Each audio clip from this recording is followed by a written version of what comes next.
Hello, everybody, and welcome back to another episode of 30 NSG. On today's episode, we're going to be talking about an article from Kotaku. A report, Bungie blames 100 layoffs on players leaving Destiny 2. Okay, before I get to this article, if you like what we do here, we do live streams Monday through Thursday from 10 o'clock in the morning till noon Eastern. You can come and join us for the live chat. We talk more about the topics at hand. Please make sure you hit that like button down below. We're trying to get to 2,000 subscribers, so hit that subscribe button if you like what we do here, and let's get to the article. All right, so reports from Kotaku say Bungie blames 100 layoffs on players leaving Destiny 2. Now, Kotaku is reporting it off of Bloomberg, but Bloomberg is the actual source. Now, the studio cut 8% of the staff after taking a 45% hit to its revenue. Now, Bungie employees knew that Destiny 2 studio was struggling, but might not have to expect the recent mass layoff, roughly 100 staff. That according to a new report from Bloomberg, which details meeting earlier this month in which the studio leadership blamed poor player retention following 2003's disappointing Lightfall expansion for revenue going off the cliff. Now, the money Bungie was bringing in reportedly running 45% below projections for the year, despite the initial spike in concurrent players on Steam Destiny 2, has struggled in the weeks and months. Following the release of this cyberpunk-infused Lightfall expansion, Bloomberg reported that the final shape, which Bungie has been hyping up, the climactic conclusion for Destiny 2's current storyline, was getting good, but not a great feedback internally. As a result, the decision was made to delay from February 2024 to June in order to try to win back players. Now, Extraction Shooter Marathon was delayed as well to 2025. Now, in the meantime, Bungie ultimately decided to lay off roughly 100 employees, or about 8% of its 1,200 headcount. Now, Bloomberg reports, as first shared by Forbes writer Paul Tassi earlier today, employees are receiving 3 months of severance and health insurance, while other benefits run out on November 1st, which is today, while I'm making this video. And while bonuses will be prorated for the year, those that with those shares from 2022's Sony acquisition that haven't yet vested will lose them. Sony, for this part, also appears to be cutting costs across its studio. He says, quote, "Today is a sad day for Bungie, as we are saying goodbye to colleagues who all have made significant impacts for the studio," Bungie CEO Pete Parsons wrote in a Twitter on October 30th after the news broke. "What these exceptional individuals have contributed to our games and Bungie culture has been enormous and will continue to be a part of Bungie in the future." That's just jargon for thanks for thanks for working for us. Don't let the door kick you on the way out. The tweet has also since been ratioed, with also commentators calling the remarks tone deaf, and I believe that. Right, and asking executives whether or not they had taken a pay cut before deciding who to lay off.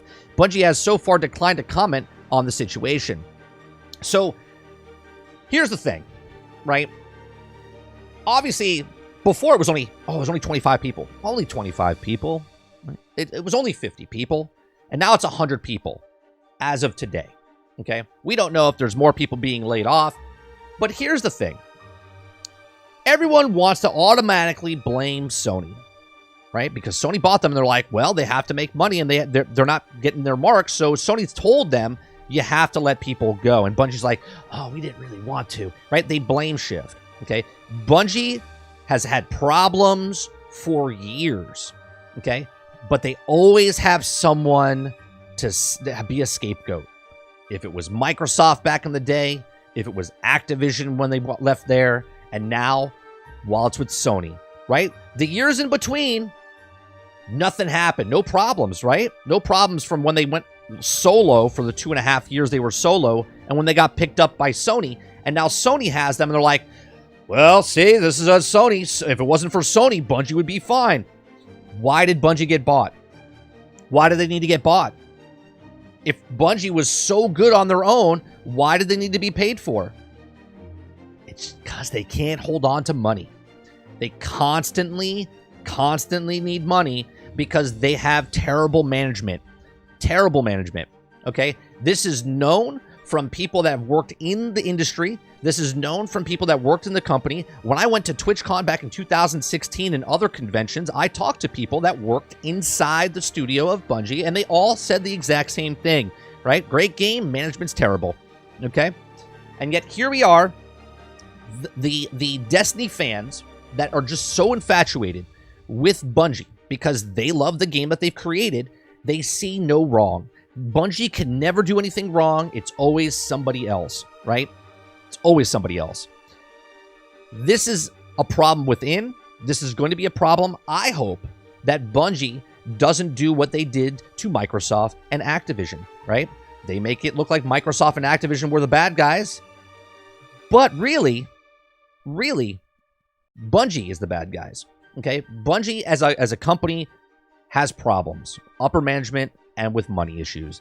But we'll find out more and more as the years go by and the truth comes out, because that one person, once they leave that company and says something, or a time passes with their NDAs and they can't say anything, they will say something at some time, and people will be justified by what they said, right? These are just my thoughts. Let me know yours in the comment section down below. What do you think? Do you think Sony's to blame for these layoffs, right? Or do you think it's Bungie and then just blaming, right? Now, obviously, Sony is them, right? They are now Bungie. Bungie is now Sony. They are together, so Sony does take a little bit of blame.